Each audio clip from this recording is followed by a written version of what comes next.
talking to some of the best voices in Nashville. This is One-on-One with Greg Pogue. Presented by Freeman Webb. Also brought to you by Strike and Spare Family Fun Centers, Bass Tire Company, Sam's Sports Place and Sports Grill, Holiday Inn Express Nashville Airport, Valentino's Ristorante, and Sir Speedy of Music City. One-on-One with Greg Pogue, broadcasting live from Roy's Meat Service in East Nashville. Your sports live here on 94.9 The Fan And the Game Nashville Sports Network. Now, here's Greg Pogue. It is hour number 2 of our Saturday morning extravaganza here on 94.9 The Fan. Roy's Meat Service in East Nashville, 101 with Greg Pogue. Something I started, 10, 11 years ago. We did it at Bongo Java at the Omni. Todd Rodermill, the crew there. I know that's where the sponsor of the Big Joe and Chase show, now noon to 3 on 102.5. Hey, that's the Chase and Big Joe show. What did I say? You said we don't give Big Joe first billing. Come on now. And I agree with that. So my bad. Chase and Big Joe, they do their show down there every Thursday. And so we started that. And it's really unique. We just have people from the community. It could be sports. It could be business. It could be, we don't do politics, but elected officials, entertainers, whatever. And our first guest of the season here at Roy's, Jeff Fisher. Morning, Jeff. Good morning, Greg. It's an honor to be here to kick this off. This is fun. Saturday morning, it's football season, and we had preseason games last night and all weekend, and, yeah, things are going good. Fun time of the year. Well, I do want to say Jeff Roy's Meat Service, the official caterer of the Nashville Kats. They do all of our training camp meals, lunch and dinner, the visiting teams, they feed them and everything. And then last Saturday night, Bass Tire Night, Steve Bass, a good friend, supporter of this show, supporter of the Cats, and Jeff Roy, we went to the races at the fairgrounds. What a blast, too. My first time over there, and it was so much fun, and just got to see a little bit of everything going on, and yeah, it was really, really fun. And between Jeff Roy and Steve Bass, I don't know if we've been able to pull it off the way we did this past season with the Cats. You got to practice, you got to train, you got to do all that kind of stuff, but most importantly, you got to eat. And the way the arena world is set up, the home team has responsibilities as well to take care of the visiting team. And so, Jeff, we're feeding 2 teams over it, whether it's municipal or in Clarksville, and so we couldn't have done it without him. We're really, really pleased and honored to be able to partner with Jeff, and then, of course, Steve Bass and his group. It's just been extraordinary, friends of ours and partners of ours, and I don't know that we would have pulled it off the way we did this past year. Well, and part of it, we had some skin in the game. Jackson Boone Racing had the Cats logo on the car, and he had the best 98 freaking laps. He was in second place. And then he hit and it was just 2 cars, and he couldn't get past it, and then he got. We were halfway down to the winner's circle, and U-turned and got out of there before everybody else did. But yeah, what a great experience. So yeah, it all ties together, and I'm just really, it's just fun every which way you turn. We're just so thankful people that wanted to wrap their arms around what we were doing. How long, or maybe you're still in the process, have you weaned yourself of what you would normally be doing in your life, from high school, from junior pro to high school to college at Southern Cal to the Bears to coaching, head coaching, everything? Are you weaned? Can you, I guess, having 7 grandkids helps? Well, yeah, it does. Everything is great. I'm really enjoying myself. If you're not careful, you can fill your day up really quick between grandkids and, helping out different programs and things like that. I've been around the country, with small programs and got involved in a program in San Antonio and Incarnate Word, and they're making a move, and there's all kinds of fun. I mean, by the way, that's where Cam Ward got to start, So, yeah, there's just a lot going on, but, I've been able to choose. And people are saying, what are you doing? Why are you doing all this kind of stuff? Well, as coaches, as a coach, what you do is you help people. You know, that's kind of in your blood. You help a player, you help a staff, you help an organization. That's what you do. And so, I haven't stopped doing that. But this little thing we got going has been really fun. Well, does that take? Because there's competitiveness because you want to succeed at business, right? There's that side of it, but also you want to have a winning team. Cats this year went to the championship game, lost 60-57 to Albany, undefeated Albany, by the way. And does that replace it a little bit? Yeah, it does. I mean, I don't wake up every day looking to replace what I was doing in the NFL world for however long I was in there. But I just really enjoy meeting people. This indoor world is completely different. It's an intimate world we talk about all the time. This past week I was in Beaumont, Texas. We brought another franchise on board to Ep1 and going to head up to northern Kentucky, and we've got 2 or 3 more that we've thrown out there, kind of from a announcement standpoint, but not official. So we got a couple more that are going to be official. So our league's growing, and that's really exciting. So the responsibility I have at the league level is one thing, and then just the passion that I have and that I'm sharing with you with respect to the Cats and bringing them back here has been a lot of fun. And on top of that, I mean, I've got my little ones are over at CPI. I overheard you talking about their game against Oakland here coming up, and my son's over there, and so we just got a lot going. I mean, this clearly, we made Nashville our home when we got off the airplane, back in '97 or wherever it was, and it is our home. And so it's just been fun for me to get out and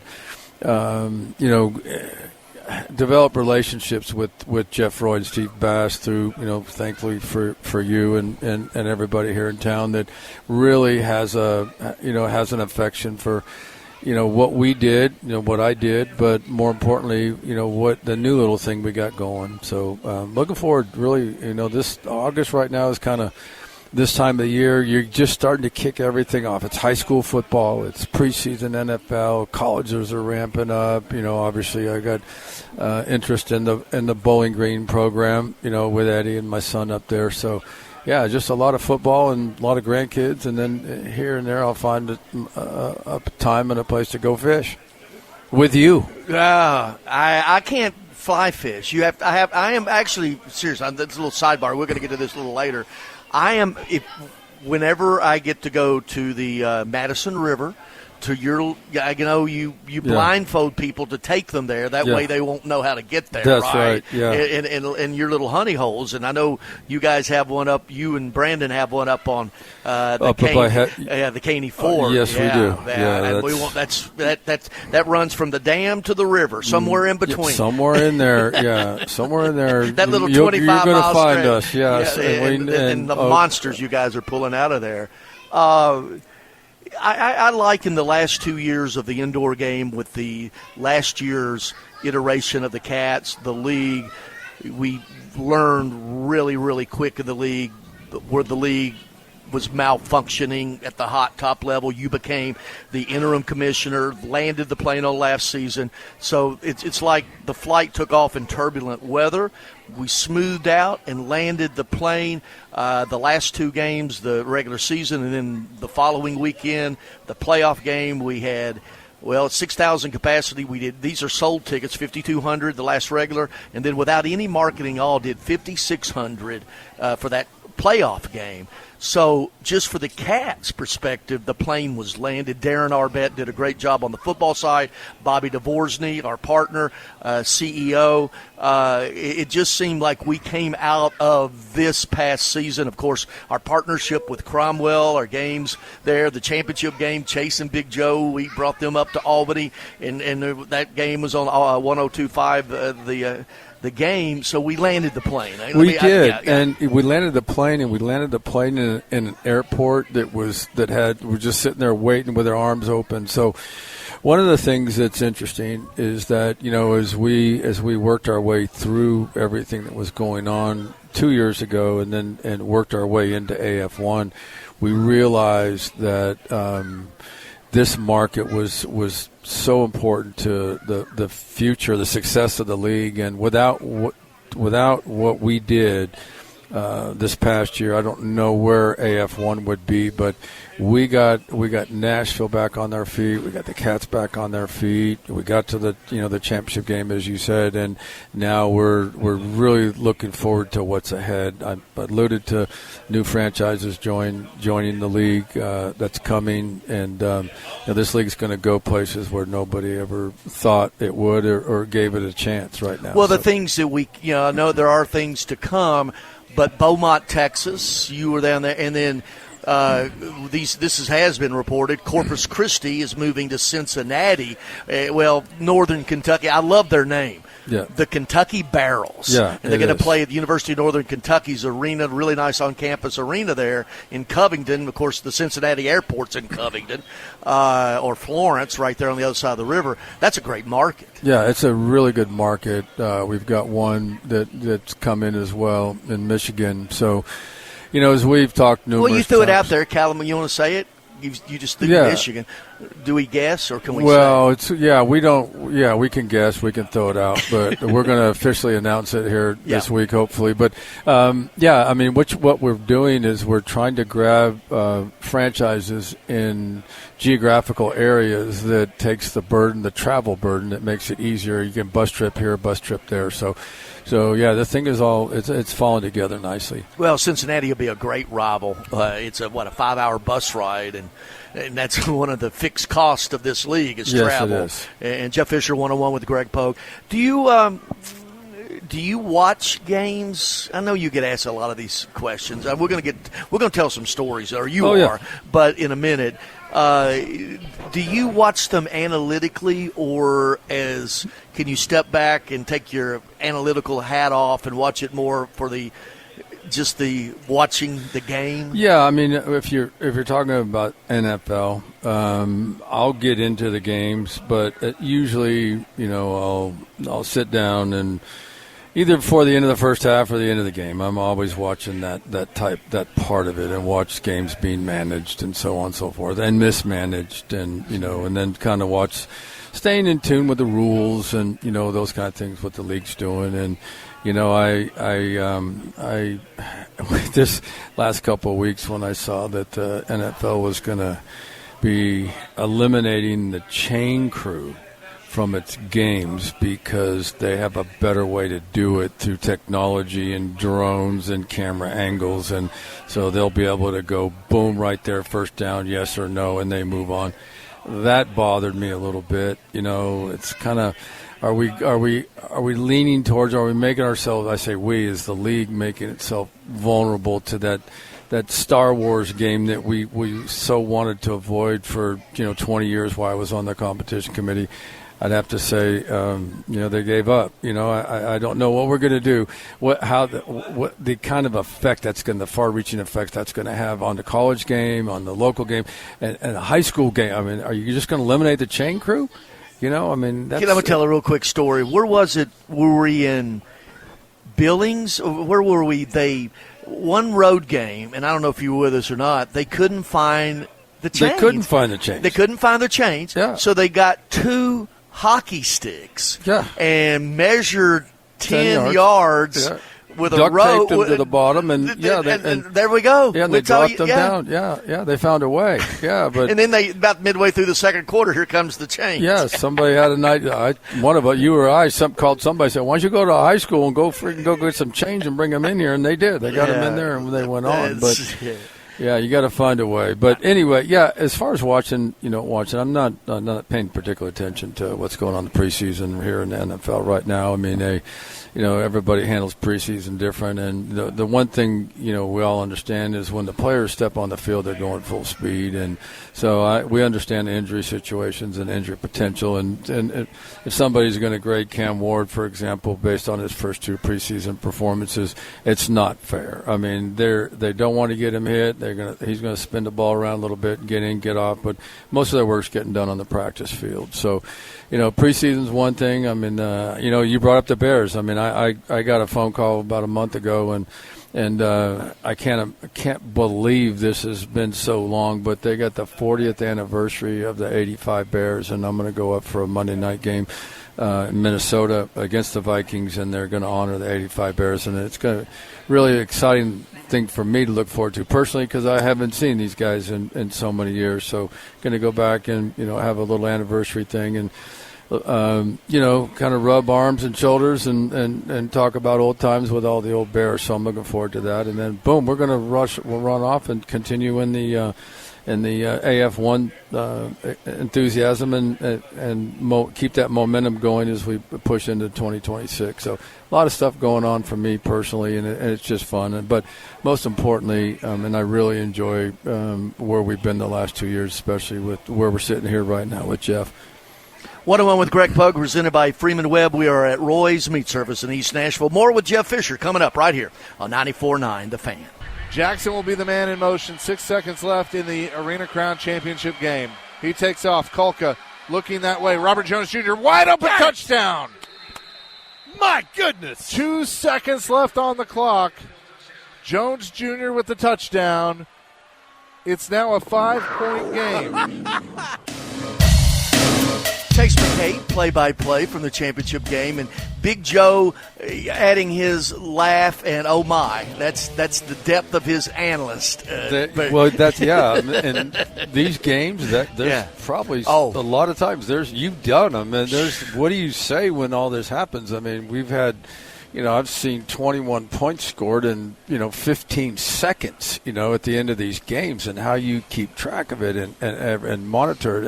It's just amazing. But, yeah, we came down to the end. 60 to 57. Yeah, it was a valiant effort, especially considering the fact that, Albany was loaded. They were loaded from the start. It's a storied franchise.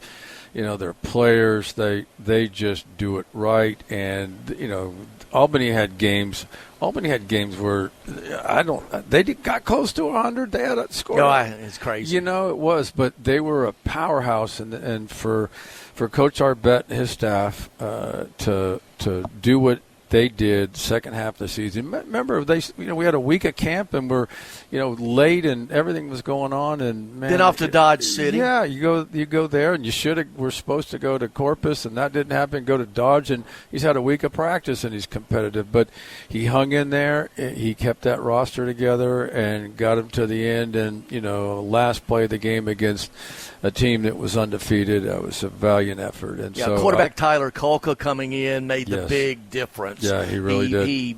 We had 3 different quarterbacks start the first 3 games, and just because of that early start.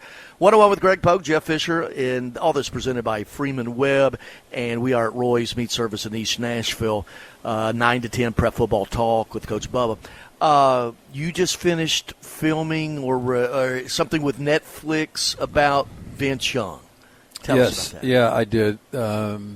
A group reached out to me, 6 or 8 weeks ago, and they were doing it's the Untold. It's that feature, and somebody decided that they wanted to do something with respect to Vince and his career, and it all started. With that championship game, we all remember it. It's USC and Texas, and probably one of the most storied, most exciting. We know from a personnel standpoint, this championship game had so many players that went on to the NFL. And when I remember watching it at Coach Alan Lowry's house, and we're just starting the off-season program, watching this game, and I remember when that thing was over saying, I want everybody off of both of those teams. You want them, and we got a few of them, but it was all based on their premise, the Netflix, and the stories based on Vince's career and what happened. And Vince has got things going now. He's got a 14-year-old son. He's a proud dad, and he just wanted to kind of set the record straight, and they wanted to kind of figure out, what happened and why. And so they reached out to me, and I was a little hesitant, a little reluctant to do it. I had what it ended up as a real good experience when we did the McNair feature several years ago. Different producers, different directors, different storyline, and So I just felt like, after having some discussion with them, that I would be happy to, help Vince put things in perspective. They knew, as I told them, that, you're going to ask me something, I'm going to tell you the truth, and I'm not going to sugarcoat anything. But I did have an opportunity in the preparation process for the shoot that we did a couple weeks ago at the farm. I went down memory lane, and over the years, you can confuse what happened in 06 and 07 and 08, and I got back into it. It was a good experience for me to go back through Vince's rookie year in 26, and then what happened 27, then of course 28, and then Kerry stepping in, and then we go 10-0, and now people are saying, are they gonna, and you remember this? So they start talking about the Miami Dolphins. I mean, here's an undefeated team, and they're going to threaten it. Not so fast. We went 10-0. We lost to the Jets and Brett Favre in Week 11. That's when I parachuted on the practice field, all kind of stuff. But we got to go back through those years and those games and how important it was, and the pressure that actually was on Vince, to come in here as a starter. And then 5 or 6 weeks into his rookie year, we go, we're going to play Baltimore, and of course Steve McNair's coming back to town, and Vince idolized and grew up with, in Steve's camp. So there was just a lot of storylines going on, but I really enjoyed the feature. I don't know when it's going to air. I would assume it's going to air sooner than later, from a timing standpoint. But really enjoyed going back and looking at those games, and what happened in some of these games, and with respect to Vince, down 14 points and out of a ball game, and then all of a sudden we win the game, and Vince does things completely unorthodox, but and at that point it was like people saying, man, this guy, he may not understand everything, the concepts and things like that, and do exactly what you want to do, but this young man has that rabbit's foot in his back pocket, and he pulls some games out. So I'm looking forward to to see how they put it all together. It's really informative, and I wanted to treat Vince and his family and everything with the utmost respect. He dedicated his life as best he could to our program, and he got us in the playoffs. In his second year against the Chargers, we went 10-6, and third year we had that 13-3 season. And at Kerry, Kerry was clearly responsible for that. He came in and won the first game against Jacksonville, and then won 9 straight, and then we lost one, and then we pushed in, and then unfortunately, we've had some playoff losses. That year, 08, we beat Baltimore 13-10 during the regular season. Came back, played Baltimore again, and we had the injuries. We had and lost 13-10, and we had Saragusa twist CJ's ankle, and CJ can't finish, and two guys that protected the ball better than most guys I've been around, Algie Crumpler and Lindell White, put the ball in the ground in the second half, and we end up losing 13-10. The season's over, and who knows what would happen after that. Did Vince unravel a little bit under the pressure of what was expecting of him? Is that fair? Yeah, there was a lot of things going on. I mean, Vince, Vince had some, fairness to Vince, he had some distractions in his life and things that he just couldn't manage, and that's where I learned a lot from the experience, and I'd learned a lot previously to that, understanding that your role as a head coach is to first and foremost create an environment for your players where they're emotionally, mentally, spiritually, physically prepared just for the day.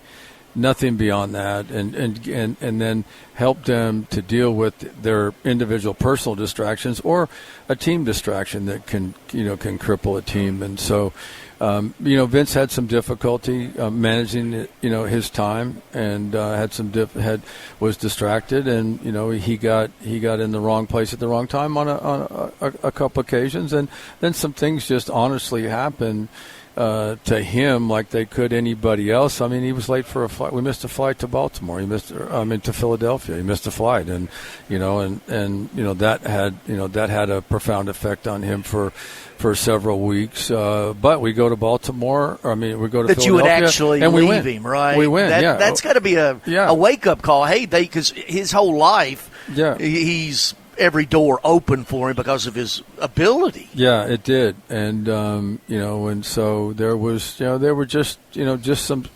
It just was hard for him. Just you would think as soon as he got his feet on the ground and just started to figure out, something else would come up, and so it did. And then, but by and large, the most important thing to me that came out of this, the interview and the feature that we did was him, and I just want to make sure that he's in a good place right now, and he is. He's the father to a son that he never had, and that's the most important thing right now. So, and I painted a realistic, honest picture, I believe, and so we'll see how they cut it up. Jeff Fisher, 101 with Greg Pogue here at Roy's Meat Service 94.9 The Fan. How, I don't know if cathartic is the right word, but going through the Steve McNair, the thing you did with Netflix a couple years ago, how much did that impact you going into that kind of detail? Because you were very, very specific of how you wanted that to be handled, and it wasn't as much about, or you didn't want it to be about the end. Right. When they reached out to me, I was really hesitant, and I didn't need to go to revisit everything that happened surrounding his death. And I had agreed to, provided that, this was about his life, this was about him as a teammate, this was about his career and everything that he did, rather than go back and revisit it. And so we had an understanding there, and so just we did the same thing. I mean, we would spend hours and hours and hours doing, putting it together, and there were times during the recording that we just had to stop. I mean, it was really emotional. I mean, I had cameramen and directors that had lost their poise, their composure, because it was so emotional. And so I felt at the end that this was going to be exactly what we said it was going to be. And then I was brought to my attention just how they named it, and the feature was known as and released as The Murder of Steve McNair, and that didn't sit well with me. So I didn't watch it. I just purposely just kind of stayed away from it. It'd been out for 2 or 3 weeks, and it was the top of their second rated NFL or Netflix feature in their market. And then I sat down and watched it, and I was okay with it after. But they're gonna sell a product, they're gonna sell a market, and naming it what they did was one thing, but the content and everything was another. When I was said and done, I was okay with the content. And there were so many people. I wanted to protect Michelle. I wanted to protect people that were intimate and close to Steve, and through that, and I didn't want to revisit everything again. And in essence, we didn't have to. And there's all kinds of theories. I know what the truth is. I spent time with him. I was. This all happened when I was on a USO tour, and I had seen Steve, at our softball game a month before I left to go on the road and talk to him, and things were good. And I had a conversation with him before going overseas on the USO tour. He wanted to bring the boys out on the 4th of July and fish at the farm, and we're good. Yeah, go ahead. You know where the keys are. You know the gate code, and go do that. And then that night, before that was when everything went down, and I found out on the tarmac in Kuwait trying to get back from a USO tour in Iraq. Yeah. Jeff Fisher, 101 with Greg Pogue, our guest, Roy's Meat Service. You mentioned the 40-year anniversary. This is a little tease. I want you to tell the best Walter Payton story, okay? You think of one, or I want a Bears/Walter Payton story. Coming up after the break, right here on 94.9 The Fan. You're listening to One-on-One with Greg Pogue. Presented by Freeman Webb. Your sports live here on 94.9 The Fan. And the Game Nashville Sports Network. We're not here to start no trouble. We're just here to do the Super Bowl show. Well, they call me Sweetness, and I like to dance. Running the ball is like Mickey Moore Mance. We had the goal since training camp to give Chicago a Super Bowl champ. And we're not doing this because we're greedy. The Bears are doing it to feed the needy. We didn't come here to look for trouble. We just come here to do the Super Bowl show. This is Speedy Will.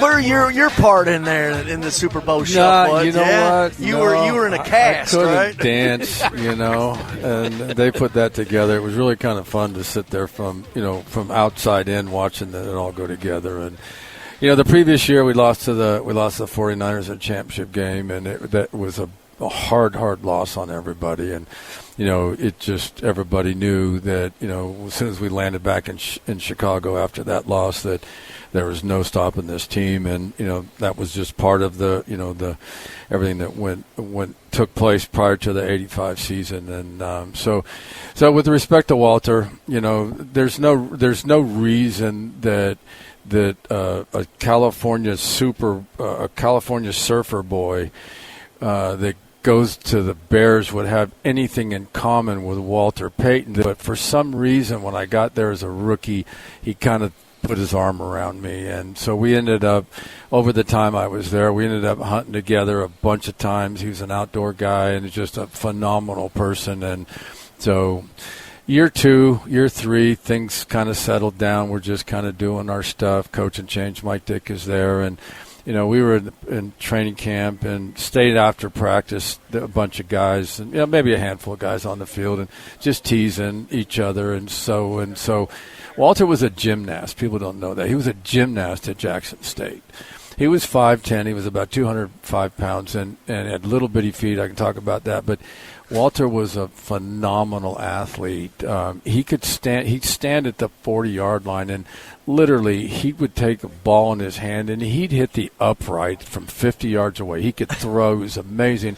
So one thing led to another. We were kind of teasing him, and he was bragging a little bit about this and that. And so there was a challenge on the field. There was 6 or 8 of us, and it was him, and said, okay, well, we'll bet you $100 a man here. You say you're good. You walk on your hands, da-da-da. Walter jumped on, went from his feet to his hands on the goal line. It took him some time, but he went 100 yards on his hands. He walked across the field on his hands, not his feet, 100 yards. Took it probably 20 minutes, but he did it, and it was just one of the most amazing things I'd ever seen. And he picked up several $100 along the way. Yeah, he did. So, I go back in there during the off season, and I'm going to do a workout. There was no off season program. There was nothing, and there was nobody in the building. I went into the equipment man, and I said, his name was Ray, and I go, Ray Bob, I said, can I is there any way you could give me some insoles for my shoes, my feet? The ground's frozen. I need insoles, And he looked at me. He called me a number of names, and he said, "Come with me." And he takes me to over to Walter's locker, and he pulls out one of Walter's shoes. Now, the shoes that Walter was wearing at the time, they were the old Spot Built. They were hard bottom. It had 7 cleats on the bottom of it, and it was a high shoe. It came up to it was a high rise shoe, and he says to me, he goes, "Put your hand inside the shoe." And so I stick my hand inside of Walter's shoe. There's no one in the locker room at all, and I pulled it out. I felt these nails and things in there. Well, Walter would take this Spot Built shoe and he would pull the insole out of the shoe, and then he would put on. I remember the white sanitary socks that we all wore in playing baseball, those real thin socks. Walter would put a sanitary sock on, and then he would put his foot in the shoe, and then he would spat it. And basically what was in the bottom of the shoe with the insoles out was the screw bed from the cleats. And so you've got these nails sticking out, these little nails and things like that sticking out in the inside of the shoe. Walter's foot goes on this bare, in a shoe with no insole, spats it all up, and he had to feel every single cleat. Now, these cleats were 1 inch long. They had metal tips on them. They were screw-in cleats, and he had to feel every single cleat in the bottom of his feet.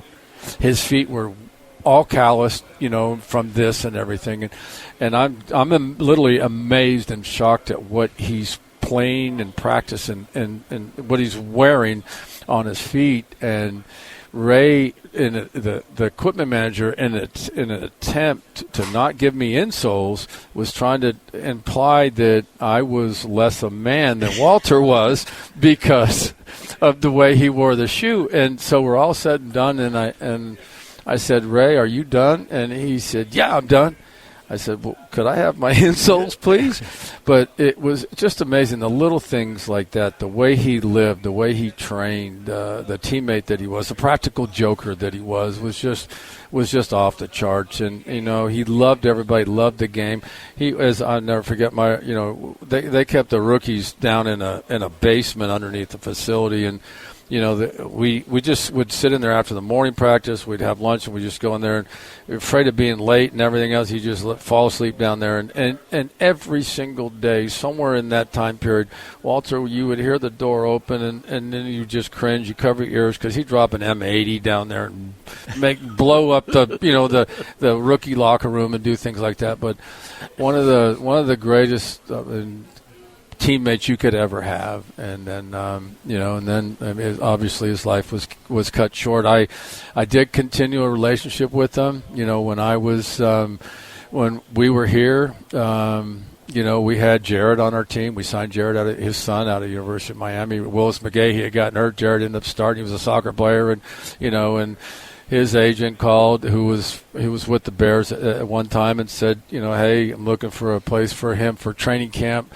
And I said, well, let me check around. Let me look at rosters. Let me see where the best fit is, and then call me back if you don't have any luck. Well, he couldn't get Jared, Walter Payton's son, into a training camp after his senior year at University of Miami, and I realized that these people, these coaches, these GMs don't want to give him a chance because they don't want to be the GM that cut Walter Payton's son. So I brought Jared in. We changed his body. Knowing we were going to go to Houston and play the Texans, and they were just getting started. They weren't. I felt pretty good about the outcome of that game. But looking at it, I felt like Jared would have an opportunity to maybe get in the game. So I signed him off the practice squad, brought him to active roster, called his mom, called Connie. We flew her down to Houston. And late in the game, Jared got in the game, and I think he had an 8-yard touchdown run. It was his only touchdown he scored in the NFL in his short career. But it really it was full circle, and I was able to give that family what they needed to get some closure, to get Jared the opportunity. And it was just Connie was there, and it was just a great thing that happened. So 85 team, I guess everybody's going to look at 72 Dolphins undefeated, right? A lot of people think the 85 Bears best team ever. Yeah, I mean, you go 15-1 during the regular season, and whether your only loss coincidentally came to Miami down there, and Jim was hurt. McMahon was hurt, didn't play in the game until the fourth quarter. He'd been out all night. I think Jim was still, I don't think he would have passed a blood alcohol test had he gone on the field in the fourth quarter, but he went in, and we lost the game to the Dolphins, and that was Buddy. That was in retrospect it was all Buddy. Buddy was so hard-headed that he didn't want to match up with a 3 and 4 wide receivers. He wanted his base. He wanted Singletary to play deep half, and he got Wilbur to cover a receiver and all that kind of stuff. And we just fell short in that game. But after that, there was no stopping that team. Take a break, be back, and wrap it up. 101 with Greg Pogue, Jeff Fisher, Roy's Meat Service, East Nashville, every Saturday morning, 9 to 10, Prep Football Talk, presented by Freeman Webb, Coach Bubba Spears, and this show, one-on-one. More, and we'll wrap it up, coming up on 94.9 The Fan. Do the Titans have a miracle left in them in what has been a magical season to this point? If they do, they need it now. Christie kicks it high and short. Going to be fielded by Lorenzo Neal at the 25. Pitches it back to Wycheck. He throws it across the field to Dyson. He's got something. 30, He's 40, got something. 50. He's got it. 40, He's got it. 20, 10. He's got it. End zone. Touchdown Titans. There are no flags on the field. It's a miracle. Tennessee has pulled a miracle. Heath pulls a hamstring and a upper adductor. Wow. And I we'll close it with it. We're not going to break down. We just got about 4 or 5 minutes left. But you, later that night, you've told the story, watching it on TV, and Brandon, who's now the defensive coordinator with Eddie George at Bowling Green State University, you about paddled him at home that night, right? How old was he, 10, 12, maybe? 14. 14, yeah. His responsibility that year on the sideline, we were still doing the Polaroid, so we had a guy taking 3 different shots of every play, and so his responsibility was Polaroids, and he would make sure that the coaches had the Polaroids and they were in the books, and he was doing stuff, and he was busy. He was relentless. He did a really good job.